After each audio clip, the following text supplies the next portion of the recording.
Hey guys, welcome back to channel. Hope you and all is doing well. तो आज की इस video में हम पढ़ेंगे हमारी क्लास 12 ज्योग्राफी की सेकंड बुक का 4th चैप्टर वाटर रिसोर्सेज। एक वन शॉट लेक्चर होगा, डिटेल में पढ़ेंगे। बहुत छोटू, बहुत इजी, बहुत सिंपल चैप्टर है, पढ़ाने की भी जरूरत नहीं है। वाटर रिसोर्सेज में सिंपल ये पढ़ना है कि वाटर की रिक्वायरमेंट क्या है, कैसे हम प्राणी लोग मिलकर के उसको गंदा करते हैं और कैसे हम उसको बचा सकते हैं। यही 3 चीजें पढ़नी है, ठीक है।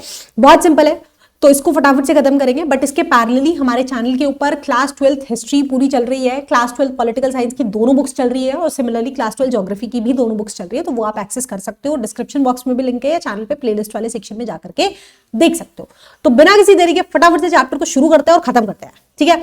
तो वाटर रिसोर्सेज की अगर हम बात करते हैं, पहला जो स्लाइड है it is completely very data oriented, जो कि काम की भी नहीं है एंड डेटा भी बहुत पुराना है, ठीक है।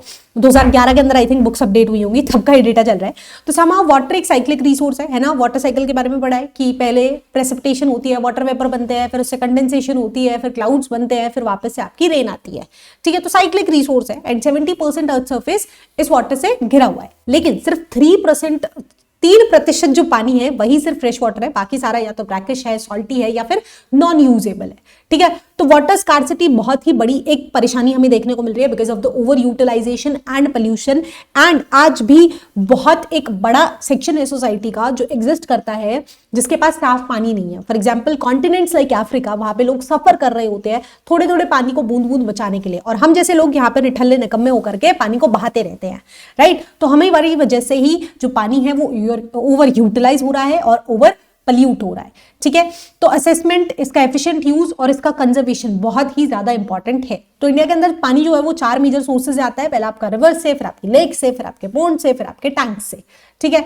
लगभग 10,360 रिवर्स है, लेकिन रिवर्स की कंडीशन हमने इतनी खराब करके रखी है, हर एक रिवर को इतना पल्यूट करके रखा है, इतना ज्यादा कंटेमिनेट करके रखा है कि ना पूछो, ठीक है। इंडिया के शेयर की अगर हम बात करते हैं तो हम 2.45% लैंड एरिया में आते हैं, 4% टोटल वाटर रिसोर्स आते हैं और 16% ग्लोबल पॉपुलेशन है। ग्लोबल पॉपुलेशन तो और भी ज्यादा हो गई होगी, नंबर 1 पे आते हैं हम, किसी चीज में तो नंबर 1 पे आते हैं हम, ठीक है। एनुअल प्रेसिपिटेशन हर साल इतना होता है, ये सब चीजें यहाँ पे दी हुई है which is not very important plus not updated too, ठीक है। इसीलिए उसको थोड़ा सा इग्नोर किया जा सकता है, राइट। सबसे इंपॉर्टेंट रिसोर्स हमारे लिए ग्राउंड वाटर रिसोर्स है नहीं, इसको बोला जा सकता है कि हुआ करता था, क्योंकि पूरे ग्राउंड वाटर को हम चूस चुके हैं, खा चुके हैं, पी चुके हैं। ग्राउंड वाटर अब एग्जिस्ट नहीं करता है, अगर है भी तो वो बहुत खराब हो चुका है क्योंकि हमने बहुत ज्यादा फर्टिलाइजर्स का यूज कर लिया है, उसकी वजह से वो ग्राउंड वाटर कंटेमिनेट हो चुका है।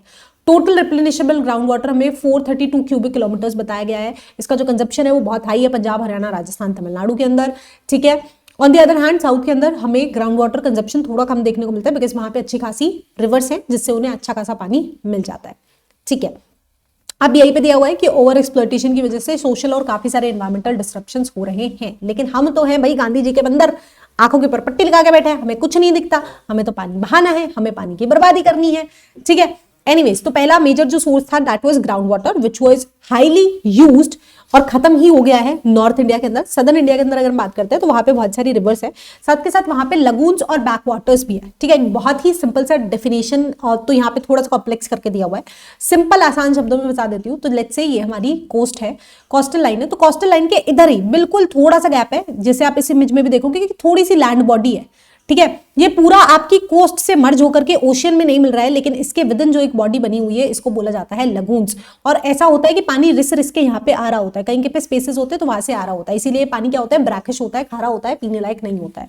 लगून्स थोड़े छोटे एरिया को कहते हैं जो ऐसे थोड़ी सी शेप बना लेते हैं। बैकवाटर्स जो पूरी ही ऐसे लाइन, लंबी लाइन बना करके रखते हैं। दोनों का जो डेफिनेशन है समवट सिमिलर है कि एक शैलो वाटर बॉडी होती है प्रोटेक्टेड बाय सैंड बार्स, आसपास सैंड बार्स हैं या कोरल रीफ है, इनको एस्चुरीज, बेज, लेक्स, ये सारी चीजें भी कहा जाता है, ठीक है। यहाँ पे फिशिंग और इरिगेशन हो जाती है एट टाइम्स क्रॉप्स के लिए, लेकिन पीने के लिए यूजफुल नहीं होता है। केरला का जो बैक वाटर है वो भी बहुत इंपॉर्टेंट वेल नोन नेटवर्क है ब्रैकिश लगून्स का और कैनाल्स का, जिनको वहां पे लोग फिशिंग एंड इरिगेशन जैसी प्रैक्टिसेस के लिए यूज कर लेते हैं, ठीक है। नेक्स्ट टॉपिक आता है irrigation and water use in Indian agriculture. 2/3 हमारी जो इंडियन पॉपुलेशन है वो एग्रीकल्चर के ऊपर डिपेंडेंट है और एग्रीकल्चर के अंदर पानी का बहुत इंपॉर्टेंट रोल होता है। इसीलिए जो पहले हमारे फर्स्ट 5 ईयर प्लान होते थे उसके अंदर इरिगेशन के सोर्सेज को, डैम्स वगैरह को डेवलप करने के ऊपर भी एम्फेसिस या प्रायोरिटी दी गई थी और ऐसे ही काफी सारे प्रोजेक्ट्स को यहाँ पे डेवलप भी किया गया था। For example Bhakra Nangal dam, Hirakud dam, Damodar valley, फिर Nagarjuna Sagar dam, Indira Gandhi canal project, ऐसे प्रोजेक्ट्स के ऊपर टाइम टू टाइम काम किया गया है। तो एग्रीकल्चर सेक्टर के अंदर काफी सारा पानी आपको चाहिए होता है। ठीक है, अब इरिगेशन में वाटर इंटेंसिव जो भी क्रॉप्स है, राइस है, शुगर केन है, जूट है, उसके अंदर काफी अच्छा पानी चाहिए होता है। इरिगेशन अगर अच्छी होती है तो आप मल्टीपल क्रॉपिंग भी कर पाते हो, साथ के साथ आपकी एग्रीकल्चरल प्रोडक्शन भी अच्छी खासी बढ़ जाती है। ठीक है, इरिगेटेड लैंड से आपको ज्यादा प्रोडक्टिविटी भी मिलती है देन एन अनइरिगेटेड लैंड। जो ग्रीन रेवोल्यूशन का सक्सेस भी हुआ उसके पीछे भी वाटर या irrigation was an important factor, because 85% जो एरिया था of net sown area it was irrigated, and इसी वजह से वो जो फार्मिंग थी वो सक्सेसफुल हो पाई एंड वो हमें बेनिफिट की। ठीक है, अब जिन रीजन्स के अंदर एडिक्वेट अमाउंट ऑफ रेनफॉल आती है, राइट, वहां पे भी एट टाइम मानसून ब्रेक या फेलियर्स की वजह से क्रॉप्स को नुकसान हो जाता है, तो इरिगेशन की वहां पे भी रिक्वायरमेंट होती है। ठीक है, तो पानी बहुत महत्वपूर्ण है। तो ग्राउंड वाटर डिप्लीशन की अगर हम बात करते हैं तो हमने ग्राउंड वाटर टेबल का जो लेवल है वो बहुत ही ज्यादा लो हो गया है हरियाणा, उत्तर प्रदेश, पंजाब जैसे स्टेट्स में, राइट। इसके अलावा जितना ज्यादा हम ग्राउंड वाटर यूज कर रहे हैं, जितनी ज्यादा इंटेंसिव हम इरिगेशन कर रहे हैं, उससे हमारे ग्राउंड वाटर की सैलिनिटी भी हो रही है, साथ के साथ जितने भी हम केमिकल्स फर्टिलाइजर्स वगैरह डाल रहे होते हैं वो रिस के नीचे परलोकेट होकर के ग्राउंड वाटर में जाकर के उसको भी कंटामिनेट कर रहे होते हैं। तो जो ओवर विड्रॉल हुआ है वाटर का राजस्थान महाराष्ट्र में, उससे फ्लोराइड कंसेंट्रेशन भी बहुत ज्यादा बढ़ गया है, which again contaminated the quality of the ground water. ठीक है, तो ये हो गया है। तो इम्पैक्ट क्या हुआ ग्राउंड वाटर डिप्लेशन का, रीयूज, ओवर यूज का, तो आप लिख सकते हो, ये भी लिख सकते हो कि जो 76% एरिया है पंजाब का और 51% है हरियाणा का, वो आपके ग्राउंड वाटर के ऊपर ही डिपेंडेंट होता है। ठीक है, कोई दूसरा सोर्स ऑफ इरिगेशन वहां पे नहीं है, क्योंकि बारिश वहां पे कुछ खास आती नहीं है, तो ग्राउंड वाटर जो है वो पूरा का पूरा निचोड़ लिया गया है। ठीक है, नेक्स्ट टॉपिक आता है deterioration of water quality. Water quality का मतलब है it refers to the purity of water, यानी water free from unwanted substances. ठीक है, अब वाटर पॉल्यूशन मेनली होता किस वजह से है, माइक्रो ऑर्गेनिजम्स की वजह से, केमिकल्स, इंडस्ट्रियल या डोमेस्टिक वेस्ट की वजह से। बहुत सारी जो इंडस्ट्रीज होती है वो डायरेक्टली अपना कूड़ा करकट सब कुछ जाकर के वाटर में डाल देती है और फिर वो वाटर के अंदर मिल करके धीरे धीरे हमारे घरों तक आ जाता है, जिसकी वजह से आज के टाइम पे कैंसर्स जैसी या और भी डेंजरस बीमारियां लोगों के अंदर हो रही है। ठीक है, पॉल्यूशन जो होता है वो वाटर की क्वालिटी को डिग्रेड कर देता है and it makes it unfit for human use, और जिसकी वजह से वो पूरा पानी कंटेमिनेट हो जाता है। जो हमारी नदियां हैं गंगा यमुना वो बहुत ही ज्यादा पोल्यूटेड हो चुकी हैं, क्योंकि हम अपना सारा कूड़ा करकट जाकर के उसके अंदर डंप कर देते हैं। हमें कूड़ा फैलाना आता है लेकिन उसको साफ करना तो भैया बिल्कुल भी नहीं आता है। ठीक है, उसमें मैं खुद भी बहुत शामिल हूँ, बट आने वाले टाइम में ये बहुत ही ज्यादा सीरियस सिचुएशन बन जाएंगी हमारे लिए।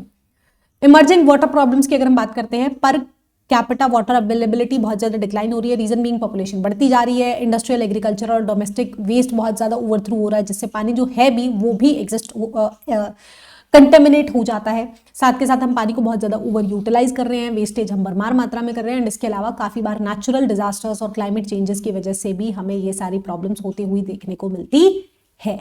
तो वाटर क्वालिटी को मॉनिटर करने के लिए central pollution central control board को बनाया गया है, जो कुछ नहीं करता है, कुछ खास काम कर भी नहीं पाता है, क्योंकि at the end of the day अगर जो कॉमन सिटीजन्स हैं वही इस चीज को लेकर के कंसर्न नहीं है, तो कितने ही आप लॉज ले आओ, कितने ही आप इंटरनेशनल बॉडीज बना लो, उसका कुछ भी नहीं हो सकता है। ठीक है, ग्राउंड वाटर कंटेमिनेशन के अंदर हैवी मेटल्स हमें मिलते हुए देखने को मिलते हैं, फ्लोराइड, नाइट्रेट, ये सारी की सारी चीजें हमें देखने को मिलती हैं। ठीक है, आगे चलते हैं। प्रिजर्वेशन एंड कंजर्वेशन मेजर्स में आप क्या कर सकते हो, आप वाटर सेविंग टेक्नोलॉजीज का यूज कर सकते हो, राइट। आप पानी को, जो इंडस्ट्रीज होती है वो जो भी जो भी पानी, काफी सारा पानी ऐसा होता है जो लेट्स से आपके घरों में भी जो नॉर्मली पानी यूज हो रहा होता है उसको दोबारा से वाटर ट्रीटमेंट प्लांट्स में ले जाकर के ट्रीट करके उसको दोबारा से यूज किया जा सकता है, if not for drinking, for other purposes, may bee farming के लिए या बाकी चीजों के लिए, राइट। तो वो हो सकता है। इसके अलावा वाटर शेड डेवलपमेंट, यानी आपको कुछ ऐसे स्ट्रक्चर और इंफ्रास्ट्रक्चर को बनाना पड़ेगा, भले ही आपने घर के अंदर रेन वाटर हार्वेस्टिंग का टैंक बनाया है या फिर आपने किसी खुले एरिया के अंदर कोई ऐसा वेल बनाया है जिसके अंदर बारिश का पानी स्टोर हो जाए, तो ऐसे वाटर शेड डेवलपमेंट प्लांट्स आपको बनाने पड़ेंगे, रेन वाटर हार्वेस्टिंग करनी पड़ेगी, पानी को रिसाइकल और रीयूज करने के ऊपर ध्यान देना पड़ेगा। ठीक है, तो ऐसे ही अगेन कुछ एक्ट्स आए हैं, लॉज आए हैं, जिसका अगेन कुछ भी खास फर्क नहीं पड़ पाया है, बट सबसे इंपॉर्टेंट है पब्लिक अवेयरनेस। वो क्रूशियल है कि आपको पोल्यूशन कम करना पड़ेगा, आपको वाटर के ओवर कंजप्शन को कम करना पड़ेगा, और उससे पहले भी आपको अपनी पॉपुलेशन को कम करना पड़ेगा, क्योंकि जिस लेवल की आबादी होती जा रही है, पोल्यूशन, वाटर का डिप्लीट होना और ना जाने क्या क्या होना, वो सारी की सारी चीजें डायरेक्टली और इनडायरेक्टली उस एक इंपॉर्टेंट फैक्टर से भी इंटरलिंक्ड होती हैं। ठीक है, आगे चलते हैं। नेक्स्ट टॉपिक आता है watershed management. So it basically means efficient management and conservation of surface and ground water, जो भी हमारे पास है। ठीक है, ताकि बैलेंस बना रहे नेचुरल रिसोर्सेज और सोसाइटी के अंदर।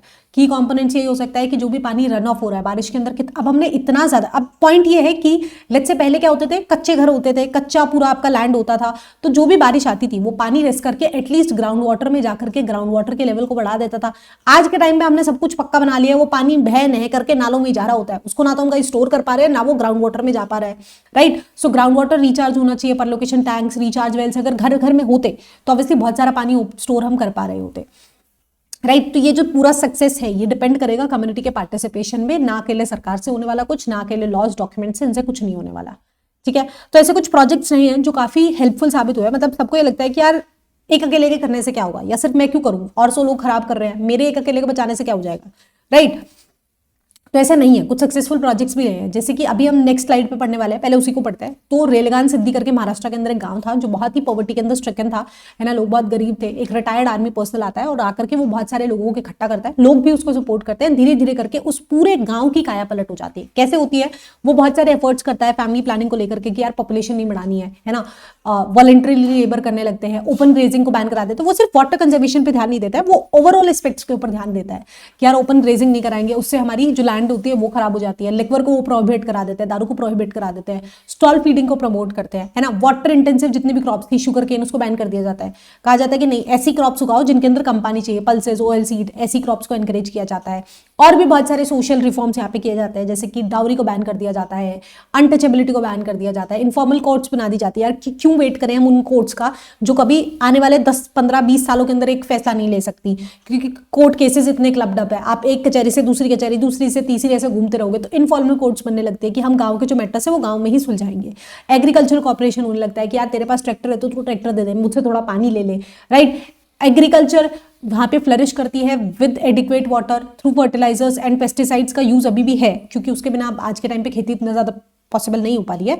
But it prove to be a model village in sustainable watershed development, कि वहां पे हर घरों के अंदर ऐसे कुछ स्ट्रक्चर्स भी बनाए गए हैं जिसके ऊपर रेन वाटर का पानी स्टोर किया जाता है। And they not only improve one segment of the society, they worked on almost all the sections of the society, या जितनी भी इंपॉर्टेंट चीजें हो सकती थी, फैमिली प्लानिंग हो गया, है ना, एग्रीकल्चर को कैसे सुधारा जा सकता है, पानी को कैसे बचाया जा सकता है, सोशल मोरल्स कैसे सेटअप किए जा सकते हैं, कि आपने लिक्वर को बैन कर दिया है, पूरे विलेज में कोई दारू पी ही नहीं सकता है, राइट। तो आपने उस सारी सोसाइटी को इस तरीके से समहाउ ऐसे जितने भी फैक्टर्स जो आपकी डेली लाइफ को इंपैक्ट करते हैं और उसकी जो एक्चुअल डेवलपमेंट है, एक्चुअल डेवलपमेंट ये नहीं है कि मेट्रो आ गई है, बड़े बड़े बिल्डिंग्स बन गए, नहीं, एक्चुअल डेवलपमेंट ये है कि आप एक सस्टेनेबल लाइफस्टाइल बिता पा रहे हैं, पोल्यूशन फ्री आप सांस ले पा रहे हैं।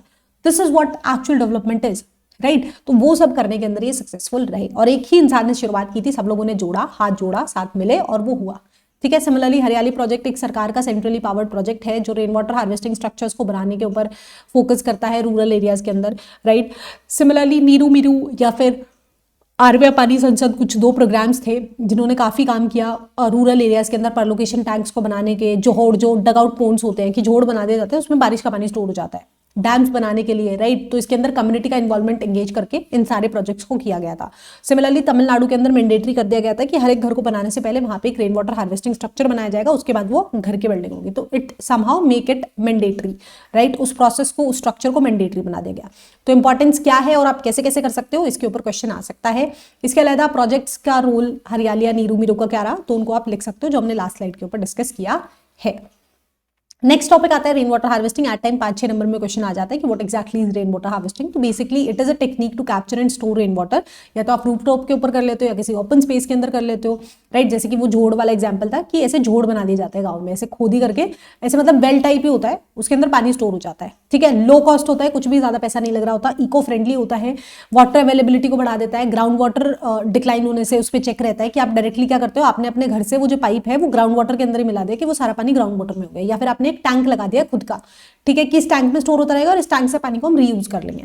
ट्रेडिशनल रूरल टेक्निक्स पहले तो लोग बहुत करते थे, लेक्स, पोन्ड्स, इरिगेशन टैंक्स बहुत सारे बना करके रखते थे, क्योंकि काफी दिन पानी नहीं आता था, या पानी आता था तो बहुत दूर से आता था, so they used to store rain water actually, ठीक है, बट हम तो अब मॉडर्न हो गए, हम कुछ नहीं करते। सिमिलरली राजस्थान के अंदर ऐसे स्ट्रक्चर्स को कुंड या टंका कहा जाता है, which are very common rain water harvesting methods जो घर के आसपास में बनाए जाते हैं। तो आप डैम्स बना सकते हो, आप रिवर लेक पोन्ड्स बना सकते हो। इसके अलावा आप कुछ ऐसे रूफ टॉप से आपने एक स्ट्रक्चर बना दिया, वेल कि डायरेक्टली ग्राउंड वाटर में जा रहा है, या फिर यहाँ पे आपने खुद का स्ट्रक्चर बना लिया है जिससे आप फिर उस टैंक में से पानी खुद भी डेली बेसिस पे रीयूज कर पाते हो। तो रेन वाटर हार्वेस्टिंग क्या है और उसके बेनिफिट्स क्या होते हैं, इसके ऊपर भी क्वेश्चन आ जाता है।